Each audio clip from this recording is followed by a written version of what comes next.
Hello everyone, welcome back to my channel 15 minutes for English. आज हम class 12th की second book यानी Vistas का chapter number first the third level पढ़ने वाले हैं।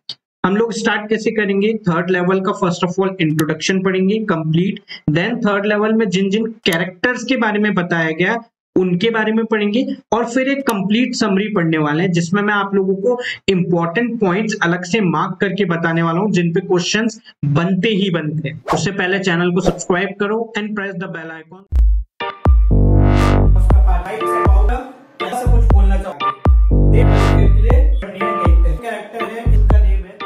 सो विस्टास का chapter number first the third level. Okay, introduction देखते हैं इसका क्या है फटाफट से।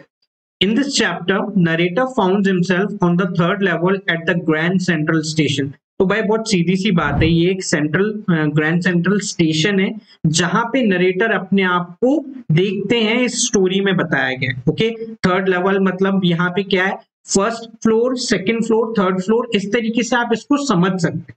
क्लियर? चलो, but the authorities as well as others saw that there were only 2 levels at the Grand Central Station. but वहां की जो अथॉरिटीज हैं और जो अदर पीपल जो वहां पे जाते रहते हैं ना, वो लोग कसम खा चुके हैं कि भाई वहां पे तो सिर्फ 2 ही लेवल है, फर्स्ट फ्लोर सेकंड फ्लोर, ऐसा समझो, थर्ड फ्लोर है ही नहीं, तो तुम जाते किस पे हो? Psychiatrist friend call it a waking dream wish fulfilment. Psychiatrist आपको पता है भाई, दिमाग का डॉक्टर जिसको वो दिखाने गया है, और यहाँ पे जो हिज है, ओके, हिज मतलब जो ऑथर है जिनकी ये स्टोरी जो बता रहे हैं उनका ही फ्रेंड है सैम। अभी आपको चैप्टर में आगे नेम क्लियर हो जाएगा। तो वो इसको अ वेकिंग ड्रीम विश फुलफिलमेंट बोल रहे हैं। ये हम इस पॉइंट के बारे में समरी में भी बात करेंगे। मैं अभी आपको छोटा सा बता देता हूँ। वेकिंग ड्रीम विश फुलफिलमेंट का मतलब क्या है यहाँ पे, कि आप चलते फिरते, आप जागते हुए एक ऐसी ड्रीम देख रहे हो जहां पे आपकी विशेष पूरी हो रही है। कैरेक्टर्स इन द चैप्टर, आपका जो थर्ड लेवल चैप्टर है उसमें कौन कौन से कैरेक्टर्स के बारे में बताया जाएगा वो हम यहाँ पे देखते हैं। जैसे होता है ना, मूवी से पहले आपको पता होता है एक्टर एक्ट्रेस कौन से हैं। तो फर्स्ट है यहाँ पे चार्ली, और चार्ल्स भी बोला गया है चैप्टर में। मेन कैरेक्टर है चैप्टर का, first one two reach the third level. यहाँ पे बताया गया है कि थर्ड लेवल ये पहली बार पहुंचे। चलो, Sam the psychiatrist friend of Charlie. Charlie का जो फ्रेंड है, जो साइकेट्रिस्ट फ्रेंड है, डॉक्टर है एक तरीके से, उसका नाम क्या है? Sam. Charlie consults him with the story of third level. तो चार्ली इनको थर्ड लेवल की स्टोरी के बारे में बताते हैं कि मेरे साथ ऐसा ऐसा हो रहा है। थर्ड है Louisa, okay, wife of Charley. इनका इतना बहुत ज्यादा रोल नहीं है, बट फिर भी चैप्टर में मेंशन है तो मैं आपको समझाने के लिए यहाँ पे बता रहा हूँ।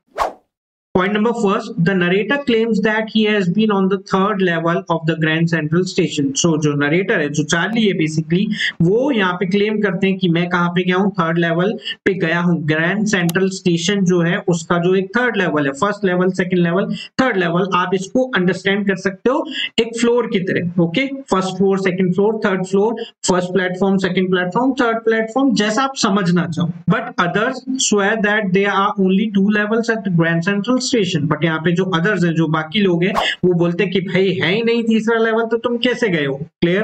अब आप यहाँ पे कंफ्यूज हो रहे होगे कि सर है कि नहीं है। तो यहाँ पे बेसिकली वर्चुअल रियलिटी, ओके, जो उसके चार्ली के दिमाग में चलता है और जो असलियत में, उन दोनों में चीजें बताई गई है। Charlie consults his psychiatrist friend and tells him about the third level. तो चार्ली जो है यहाँ पे वो अपने साइकियाट्रिस्ट फ्रेंड से मिलता है, उसको सब चीजें बताता है। His friend calls it a waking dream wish fulfillment. अब यहाँ पे देखो, मैं इसका मतलब समझाता हूँ क्योंकि ये अच्छा क्वेश्चन बन सकता है, इंपॉर्टेंट पॉइंट है।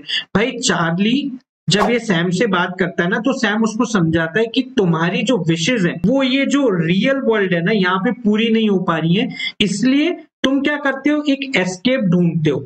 ओके, कि भाई मैं ऐसी दुनिया में जाऊं, ऐसी ड्रीम में जाऊं, ऐसा वर्ल्ड में जाऊं जहां पे मैं मेरे हिसाब से रह सकूं, जहां पे मेरी विशेष जो है वो फुलफिल हो सके। तो इसलिए तुम जागते हो, ऐसा ड्रीम देखते हो जहां पे तुम्हारी विशेष फुलफिल होती है। जिस तरीके का वो वर्ल्ड चाहता है ना, वैसा ही वर्ल्ड है थर्ड लेवल पे। He tells that Charlie remains unhappy। देखो, इसी को आगे हम ड्राइव कर रहे हैं कि वो यहाँ पे बताता है कि चार्ली जो है, जो ये रियल वर्ल्ड है जहां पे वो एक्चुअल में है, वहां पे अनहैप्पी रहता है। Okay, his wife has almost become mad. तो वो गुस्सा करती रहती है यहाँ पे इन चीजों को लेके।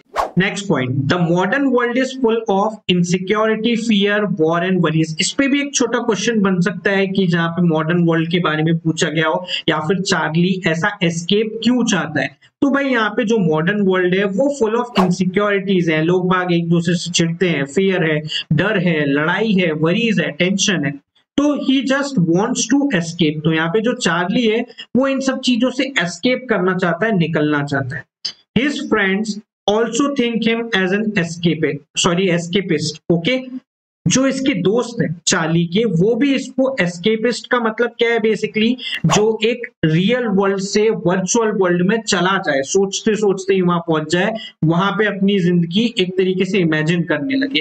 तो चीजों से बचना, जैसे उसका जो स्टैम्प कलेक्शन हैबिट है, आप देखोगे यहाँ पे रीड करोगे चैप्टर में कि वो स्टैम्प्स कलेक्ट करता है जो पोस्ट कार्ड पे एंड ऑल पे लगते हैं। तो वो क्या है, वो थोड़ी देर के लिए रिफ्यूज है। आप देखते होंगे, आप कभी बेबीज के साथ खेलते हो या आप कोई गेम खेलते हो तो आप अपनी सारी टेंशन जो है वो छोड़ देते हो पीछे, आपका ध्यान का लगता है पूरा गेम में। तो वो क्या है, एक तरीके से आप जो रियलिटी है उसको पीछे छोड़ चुके हो और अपने गेम में किसी और चीज में फोकस कर रहे हो। तो यहाँ पे भी उसको ऐसे ही बोला गया।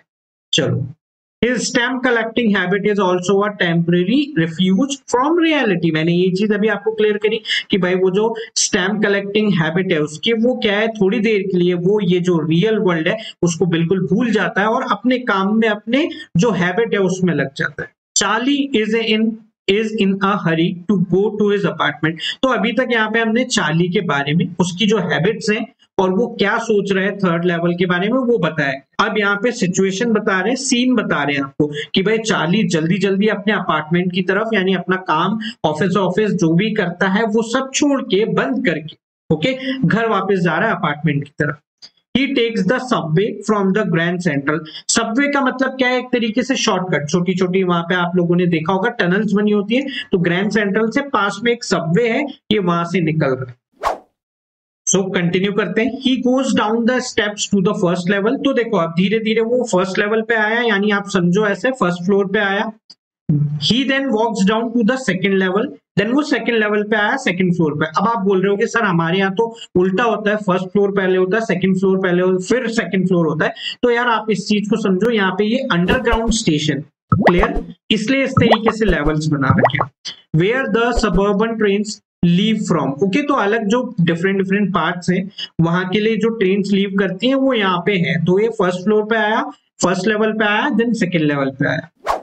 He entered an arched doorway heading for the subway and gets lost।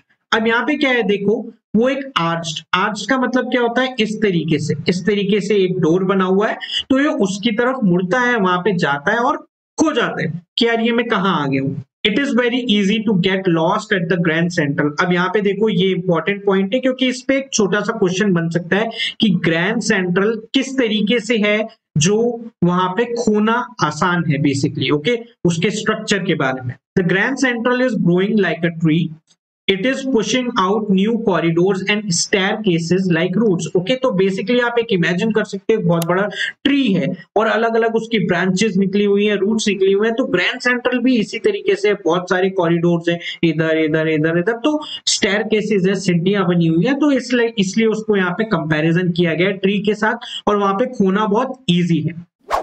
He has been in and out of Grand Central hundreds of times, okay? मतलब Grand Central में बहुत बार आया है, बहुत बार बाहर गया है, फिर भी खो गया है, okay? Once he got into a tunnel about a mile long and came out in the lobby of a Roosevelt hotel. अब यहाँ पे ये चीज बता रहे हैं कि ऐसा उसके साथ हुआ है पहले भी, कि भाई वो एक टनल में घुसा, एक मील लंबी, और एक बार कहाँ निकला, रूजवेल्ट होटल की लॉबी में। Another time he came up in an office building on 46th street. अब वहां पे स्ट्रीट का नाम दे रखा है, मतलब वहां का नंबर दे रखा है, जैसे हमारे कॉलोनीज के नेम होते हैं। तो भाई एक बार ये उस टनल में घुसा और कहाँ निकला, होटल में निकला, लॉबी में, और एक बार किसी ऑफिस की बिल्डिंग में। समझ में आया? तो यहाँ पे वो चीज बताई गई है कि वो खोना बहुत आसान है, बहुत इजी है, किसमें, ग्रैंड सेंट्रल स्टेशन पे। On the third level he finds only few ticket Windows. अब ये एक और चीज इंपॉर्टेंट पॉइंट है, फिर से मार्क करके बता रहा हूं, क्योंकि क्वेश्चन बनता है थर्ड लेवल के एनवायरमेंट के बारे में कि वहां पे कैसी चीजें थी, clear.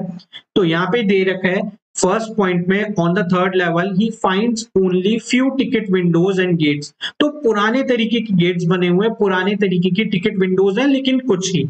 The information booth in the centre is made of wood. जो इंफॉर्मेशन बूथ जहां से आप जाके पूछताछ कर सकते हो वो लकड़ी का बना हुआ है। इट इज लुकिंग और इट इज ओल्ड लुकिंग, तो वो पुराने जमाने की फील दे रहा है। He sees flickering open flame gas lights। इसलिए बोल रहा हूं ये पॉइंट्स इंपॉर्टेंट है बिकॉज ये लॉन्ग क्वेश्चन में भी आता है और डायरेक्टली इनडायरेक्टली पूछा जाता है कि डिफरेंस क्या था चार्ली को जो लगा बेसिकली रियल वर्ल्ड में और थर्ड लेवल में, तो important. So flickering open flame gas lights, अगर आप लोगों ने पुरानी जो पिक्चरें देखी होंगी या हॉरर मूवीज देखी होंगी तो फ्लेम की गैस लाइट्स यानी एक तरीके से लालटेन, तो वो लगी हुई होती है, तो वो कैसे फ्लिकर करती है, कम हो रही है, जल रही है, तेज हो रही है, इस tरीके से यहाँ पे लिखा हुआ है। There are brass spittoons on the floor. Brass spittoons मतलब ब्रास के एक तरीके से स्पिट यानी थूकदान बने हुए हैं जिसमें वो कचरा भी डाल सकते हैं, थूक भी सकते हैं basically. People wear derby hats and four bottom suits. अब आप यहाँ पे पुराने तरीके के अमिताभ बच्चन की मूवीज, धर्मेंद्र की मूवीज इमेजिन कर सकते हो कि उस तरीके की हैट्स पहन रखी है लोगों ने, four bottom suits, okay, four bottom suits पहन रखे हैं, लॉन्ग लॉन्ग पैंट्स पहन रखी है इस तरीके से। He has never seen so many beards, sideburns and fancy mustaches in his life। तो उसने इस तरीके की वहां पे बियर्ड्स देखी, अलग अलग तरीके की साइडबर्न्स, ये जो कल में होती है बेसिकली वो देखी, और अलग अलग लोगों के मुस्टैच हैं, स्टाइल यानी पुराने जमाने का है। He catches a glimpse of a very small career and Ives locomotive। तो वहां पे जो पुराने स्टीम के, भाप के इंजन जो चलते थे वो भी उसने वहां पे देखे। He then walks over to a bookshop and buys a copy of the world। Okay, important, जो 1 मार्क के क्वेश्चन है उसमें आ सकता है बेसिकली आपको एक पैराग्राफ दिया होगा और छोटा सा क्वेश्चन पूछ सकते हैं कि वो न्यूज़पेपर का नेम क्या था, तो जो यहाँ पे उसने बाय करा वो क्या है, द वर्ल्ड है, तो वहां पे बुक शॉप पे जाता है और बाय करता है। The world has not been published for years. But अब जो यहाँ पे हम वापस थोड़ा सा आते हैं रियलिटी में उसको लगता है कि यार वर्ल्ड तो बहुत टाइम पहले बंद हो गया था। रियलिटी में उसको यहाँ पे लगता है, रियलिटी का उसको पता है ना कि भाई वो किस वर्ल्ड से आया है, कि वहां पे तो द वर्ल्ड चलता ही नहीं है, वो तो बंद हो चुका है, तो इस तरीके से वो सोच में पड़ जाता है। But the copy he buys was printed on June 11, 1894। But वो जो कॉपी देखता है अभी वो कौन सी बाय करता है, जो June 11, 1894 पे प्रिंट हुई थी। तो वो यहाँ पे कंफ्यूज कि यार ये क्या हो। Charley turns towards the ticket windows. Okay, अब वो टिकट विंडोज की तरफ मुड़ता है वापस। He wants two tickets to Galesburg Illinois. Okay, basically यहाँ पे जब इसका पुराना घर है तो यहाँ पे जाने की ये 2 टिकट बाय करता है। Clear. The clerk figures the fair. तो जो टिकट विंडो पे क्लर्क खड़ा है, जो टिकट दे रहा है बेसिकली, वो फेयर मतलब पैसा बताता है उसको कि आपका इतना इतना पैसा हो। He counts out the money and looks up. तो वो यहाँ पे मनी काउंट करता है और देखता है कि यार ये क्या चल रहा है, उसके समझ नहीं आ रहा है। Sorry, the clerk says that ain't money mister. Okay, ये डायलॉग यहाँ पे क्लर्क ने यूज किया है। And also wants him not to cheat him. Okay, basically यहाँ पे क्लर्क जो है उसके पास ओल्ड करेंसी है और जो चार्ली है उसके पास न्यू करेंसी है, तो वो उसको बोलता है कि भाई साहब ये पैसा हमारा नहीं है, ये धार ना नार। ओके, चलो जोक सपाट की बेसिकली ये अभी का पैसा नहीं है, ये हमारे यहाँ नहीं चलता। और उसको बोलता भी है कि अगर तुमने मुझे चीट करने की कोशिश करी, चार्ली को बोलता है, तो मैं अभी पुलिस बुला लेता हूँ। He glances at the cash dryer. तो यहाँ पे ही कौन है, चार्ली की बात हो रही है। चार्ली जल्दी से क्या करता है, कैश पे जो ड्रॉयर है जिसमें कैश पैसा रखा हुआ है उसको देखता है कि यार यहाँ तो ओल्ड करेंसी चल रही है। The money is in old style notes and different looking. समझ में आया, तो पैसे पुराने तरीके के हैं और अलग दिख रहे हैं। He turns and gets out fast। वो जल्दी से मुड़ता है और भागने लगता है वहां से। There is nothing nice about going to jail even in 1894। Clear. तो वो यहाँ पे सोच रहा है चलते चलते कि भाई अगर मुझे यहाँ पे पुलिस ने पकड़ लिया है चीटिंग वीटिंग करते हुए तो क्या होगा मेरे साथ। Next day he drawers $300 out of his bank. Important point, क्योंकि अगर 1 मार्क्स का क्वेश्चन आता है तो छोटे में पूछ सकते हैं कि जो चार्ली है उसने कितना अमाउंट विड्रॉ किया था बैंक से थर्ड लेवल पे जाने के लिए। तो $300 उसने यहाँ पे निकाले। He buys old style currency. Okay, तो यहाँ पे उसने ओल्ड स्टाइल की करेंसी ली। Is $300 buy less than 200 in old style notes. तो आपको सिंपल सा, अगर आप लोगों ने कभी करेंसी एक्सचेंज किया होगा तो आपको पता होगा, अगर आप 10,000 की करेंसी एक्सचेंज करते हो तो थोड़ा सा अमाउंट कम मिलता है। तो यहाँ पे $300 की जगह उसको $200 की पुरानी नोट्स मिली। क्लियर, आ जाओ। But he has never again found the corridor that leads to the third level at the Grand Central Station. उसने काफी ट्राई करा, काफी ढूंढा, लेकिन उसको ग्रैंड सेंट्रल स्टेशन पे जाने वाला कॉरिडोर वापस नहीं मिला। Louisa, his wife, is worried when he tells her all this. तो यहाँ पे लुइसा को जब वो ये सब चीजें बता रहा है तो वो टेंशन में है कि यार इसको क्या हो गया, ये पागल वागल तो नहीं हो गया XYZ. She doesn't want him to look for the third level anymore. तो ये चीज क्लियर है, यहाँ पे वो नहीं चाहती कि तुम और ढूंढो थर्ड लेवल के लेके। Now both Charlie and his wife Louisa have proof that the third level is still there. अब यहाँ पे एक थोड़ा सा गेम में और मूवी में और आपकी स्टोरी में ट्विस्ट आया है। अब चार्ली के साथ साथ लुइसा को भी एक प्रूफ मिल गया है, सबूत मिल गया है, दया कुछ तो गड़बड़ है बेसिकली कि थर्ड लेवल है। अब वो क्या है देखते हैं।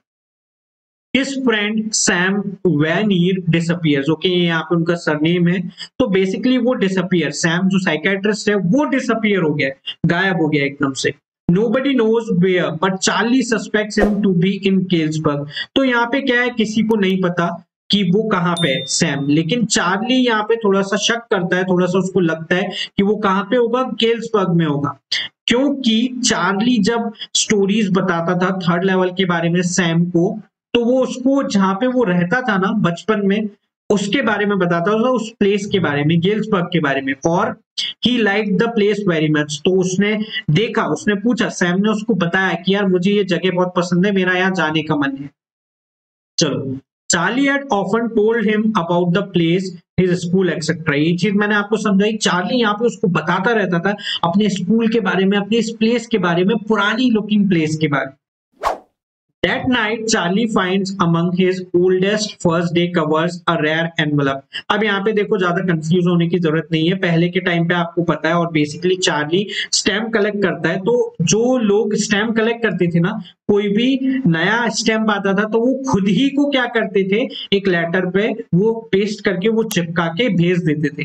तो उसका यहाँ पे ओल्डेस्ट फर्स्ट डे कवर्स लिखा हुआ है। तो वहां पे उसको एक रेयर एनवलप आप जानते हो जिसमें हम पैसे वैसे रखते हैं, एक रेयर मतलब जो उसने अभी तक नहीं देखा था, आज तक नहीं देखा था, वो ऐसा मिला है। It had been mailed to his grandfather at his home at Galesburg, और सॉरी इन गेल्सबर्ग। ओके, तो यहाँ वो जो लेटर है, वो जो एनवलप है, वो उसके ग्रैंडफादर का जो घर है गेल्सबर्ग में, वहां पे मेल किया गया, उस एड्रेस पे भेजा गया। द पोस्ट मार्क शोड जुलाई 1894, ये डेट है जो उस पे लिखी हुई है। Charlie had never seen that envelope before, Charlie ने वो एनवलप कभी नहीं देखा। He can't understand how it came here, तो उसको समझ नहीं आ रहा बिल्कुल भी कि ये यहाँ पे कैसे आया है। He takes it out and opens it. Okay, वो उसको निकालता है, वो खोलता है, पढ़ने की कोशिश करता है। The letter was addressed to Charlie by Sam. अब उसके अंदर ये यहाँ पे ट्विस्ट है, सैम ने एक लेटर लिख के भेजा है, किसको, Charlie. It was written that Charlie was right about third level. तो उसमें अब सैम ने लिखा है कि भाई जो चार्ली है ना वो सही था थर्ड लेवल के बारे में। Sam had found the third level. Sam को भी थर्ड लेवल मिल चुका है। He was in Galesburg. तो वो कहाँ पे है, जो टाउन था जहां पे बेसिकली कौन रहता था, चार्ली की ग्रैंडफादर का घर था, वो वहीं पे है। अब थोड़ा सा गेल्सबर्ग के बारे में बताया गया है, तो ये इंपॉर्टेंट है, यहाँ पे भी क्वेश्चन बन सकता है। It was a highly romantic place, वहां के बारे में बताया गया, काफी रोमांटिक प्लेस है। Someone was playing a piano and others were singing seeing Nellie home, ये एक सॉन्ग है बेसिकली, तो वहां पे कुछ लोग पियानो बजा रहे हैं, कुछ लोग गाने गा रहे हैं, इस तरीके से वहां का एनवायरनमेंट यहाँ पे डिस्क्राइब किया गया। It was written that Charley and Louisa should keep looking till they found the third level again. तो वहां पे लिखा हुआ है कि चार्ली और लुइसा ढूंढते रहो थर्ड लेवल जब तक तुम्हें नहीं मिलता। The letter was sign by Sam. So जो ये लेटर है वो किसने साइन किया है, मतलब किसने लिखा है, सैम। तो वहां पे उसका नाम है। Charley goes to the stamp and coin store. अब यहाँ पे प्रूफ लेने के लिए चार्ली जो है वो क्या करता है, वो स्टैम्प और कॉइन स्टोर जाता है जहां पे मनी एक्सचेंज होता है। He finds out that Sam had bought $800 worth old style currency. तो वहां पे भाई उसको पता चलता है कि सैम ने भी पुरानी करेंसी यहाँ पे बाय करी है, कितना, $800 की। This money was enough to set up feed and brain business which he had in mind। तो यहाँ पे जब दोनों ये बात करते थे पुराने दोस्त मिलके, तब सैम ने बताया कि भाई मैं भी वहां पे जाना चाहता हूँ गेल्सबर्ग, जिस तरीके से चार्ली उसको डिस्क्राइब करता था, और वहां पे जाके वो क्या करेगा, बेसिकली फार्मिंग करेगा, ग्रेन का बिजनेस करेगा, इस तरीके से उसके माइंड में। Sam was no one else but a psychiatrist friend. तो जो सैम खुद उसको वेकिंग ड्रीम विश फुलफिलमेंट बताता था, तो वो खुद ही कहां पहुंच गया है, थर्ड लेवल पे पहुंच गया है। तो आप यहाँ पे कंफ्यूज मत हो, ये एक फिक्शन चैप्टर है, ओके, इसलिए इसकी इस तरीके से एंडिंग बताइए, रियलिटी में ऐसा नहीं होता है। सो यहाँ पे आपका पूरा चैप्टर कंप्लीट होता है। वीडियो अच्छा लगा हो तो लाइक करो, शेयर करो अपने फ्रेंड्स के साथ।